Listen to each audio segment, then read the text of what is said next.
Pemirsa, bos dan antara Doni Oskaria melarang istri para pejabat BUMN untuk ikut campur dalam pekerjaan suaminya.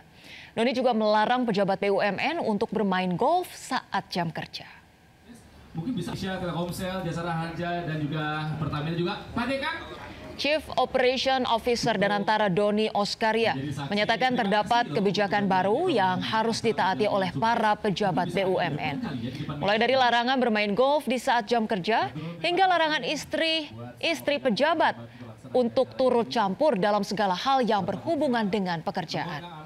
Hal itu dilakukan karena jabatan yang saat ini dipercaya seharusnya dilakukan atas dasar pengabdian kepada masyarakat maupun negara. Doni Oskaria pun melarang para pejabat BUMN memiliki banyak ajudan, apalagi sampai harus dikawal ketat. Persoalannya adalah, saya nggak mau istri terlibat di dalam urusan kantor. Saya nggak mau tuh istri nonton hordeng, istri nonton penyanyi, istri nonton acara gitu. Ini kan kantor, bukan warisan orang tua gitu maksudnya tuh. Jadi bagi saya ini sebetulnya basic. Tapi basic ini akan mempengaruhi behavior. Karena kalau hal-hal ini dilakukan, behaviornya pasti keliru. Pemirsa, polisi menangkap pelaku mutilasi di Padang Pariaman, Sumatera Barat. Dari pemeriksaan awal, pelaku diketahui juga telah membunuh 2 orang yang hilang beberapa tahun lalu.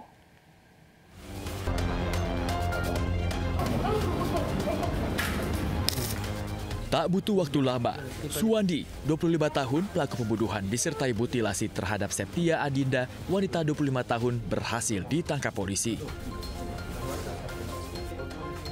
Selain membunuh dan memutilasi Septia Adinda, pelaku diduga juga telah membunuh 2 orang lainnya, yakni Ade dan Cika, yang hilang beberapa tahun lalu. Polisi pun membongkar sumur tua yang ada di dapur rumah pelaku untuk mengetahui keberadaan kedua korban. Pada hari ini kita berhasil mengamankan 2 kasus yang dilakukan oleh 1 pelaku dengan jumlah korban sebanyak 3. Sebelumnya masyarakat dihebohkan dengan penemuan potongan kepala, tangan, dan kaki di aliran sungai Batang Anai, Padang Pariaman, Sumatera Barat. Ketiga potongan tubuh ditemukan tak jauh dari lokasi temuan tubuh korban. Belakangan diketahui korban merupakan Septia Adinda yang dilaporkan hilang 4 hari. Jasad korban dikenali dari cincin plastik di jari manisnya yang dirajut khusus oleh teman korban yang selalu dipakai sehari-hari. Dari Padang Pariaman, Sumatera Barat, Eka Guspriyadi, iNews melaporkan. Pemirsa, seorang wanita janda anak 3 ditangkap karena melakukan penipuan dengan modus jual beli bayi. Pelaku menawarkan korban mengadopsi bayi melalui media sosial dengan biaya 5 juta rupiah. Dengan tangan terborgol, pelaku berinisial AU yang merupakan janda anak 3 ini digelandang ke ruang tahanan Polsek Palmerah, Jakarta Barat. Pelaku ditangkap usai melakukan tindak pidana penipuan dengan modus jual beli bayi. Pelaku ditangkap di salah satu rumah sakit saat akan bertransaksi dengan korban. Menurut polisi, awalnya pelaku menawarkan korban untuk mengadopsi bayi melalui media sosial dengan biaya 5 juta rupiah. Pelaku sudah melakukan penipuan adopsi bayi fiktif tersebut ke 5 korban lainnya dengan keuntungan mencapai puluhan juta rupiah. Untuk pelaku ini menawarkan bayinya, adopsi bayi ini yang pertama dari mulut ke mulut, kemudian untuk yang kedua yaitu salah satu korban ini buat status di salah satu medsos. Kemudian oleh si pelaku ini di japri yang bersangkutan menanyakan apakah masih mencari bayi. Kemudian setelah itu bertukar nomor WhatsApp hingga janjian bertemu di rumah sakit tersebut.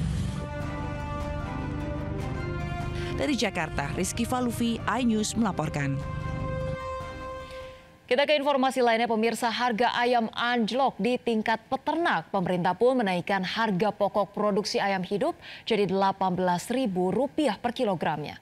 Lalu apa dampaknya bagi harga ayam di pasaran? Ada Syahreza Zanski di Pasar Johar, Jakarta Pusat. Silakan Reza. Pemirsa, betul sekali bahwa pemerintah baru saja melakukan perubahan harga pokok produksi untuk ayam hidup menjadi Rp18.000 per kilogramnya. Dan ini menarik karena setiap pasar ini sudah mengalami perubahan harga. Salah satunya adalah Pasar Johar Baru yang rencananya perubahan akan dilakukan pada malam nanti. Namun terlepas dari itu, saya ingin menunjukkan harga per hari ini terkini bahwasanya ada beberapa varian untuk ayam negeri yang dijual. Untuk yang kecil ini senilai Rp28.000 per ekornya. Lalu untuk yang sedang senilai Rp35.000 per ekornya, dan untuk ayam besar ini mencapai Rp40.000 hingga Rp50.000 per ekornya. Namun ini naiknya akan secara perlahan, diungkap oleh para pedagang agar para pembeli ini tidak shock ataupun kaget dengan melonjaknya ayam yang tiba-tiba imbas daripada perubahan harga pokok produksi ayam tentunya. Namun terlepas dari itu, bahwasanya para pembeli dan juga pedagang kompak agar pemerintah bisa menyesuaikan harga ayam secara stabil ataupun turun seperti semula tentunya. Kembali ke Anda.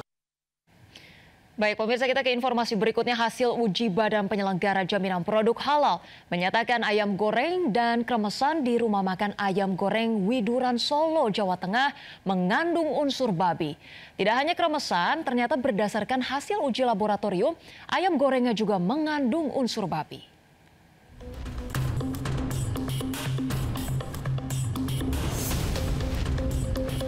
Badan Penyelenggara Jaminan Produk Halal BPJPH menyatakan bahwa produk makanan dari rumah makan ayam goreng Widuran di Solo, Jawa Tengah terdeteksi mengandung unsur babi. Tidak hanya kremesan, berdasarkan hasil uji laboratorium yang dilakukan BPJPH, ayam gorengnya juga mengandung unsur babi. Namun dirinya menegaskan, berdasarkan pengujian yang dilakukan BPJPH, sampel yang diuji tetap terdeteksi positif mengandung babi. Kepala BPJPH Haikal Hasan menyebut hasil kremes dan ayam gorengnya mengandung babi. Hasil uji yang dilakukan di lab milik BPJPH juga sudah dikonfirmasi ke pengusaha. Sebelumnya BPJPH melakukan pengujian terhadap 7 sampel dari restoran ayam Widuran yang mencakup ayam, kremesan, bumbu kecap, sambal, hingga minyak yang digunakan untuk memasak. Tim Liputan iNews melaporkan. Setelah ditutup selama 1 bulan karena kasus kremesan ayam non-halal, rumah makan ayam goreng Widuran di Solo kini dibuka kembali. Namun rumah makan legendaris tersebut kini mencantumkan tulisan non-halal di spanduknya. Pelanggan pun mulai berdatangan, ada yang dibawa pulang hingga makan di tempat. Sebelumnya warung ayam Widuran ini ditutup karena menjual kremesan mengandung babi, namun tidak mencantumkan logo non-halal. Temuan tersebut membuat heboh lantaran banyak konsumen Muslim yang selama ini membeli ayam goreng tersebut. Pemirsa, Bandung menjadi salah satu kota termacet di dunia mengalahkan Jakarta. Survei TomTom Traffic merilis bahwa Bandung menempati urutan ke-12 sebagai kota termacet di dunia, sementara Jakarta berada di peringkat ke-90. Survei di 62 negara berdasarkan waktu tempuh rata-rata serta tingkat kemacetan dalam jarak 10 km membutuhkan waktu hingga 34 menit 33 detik.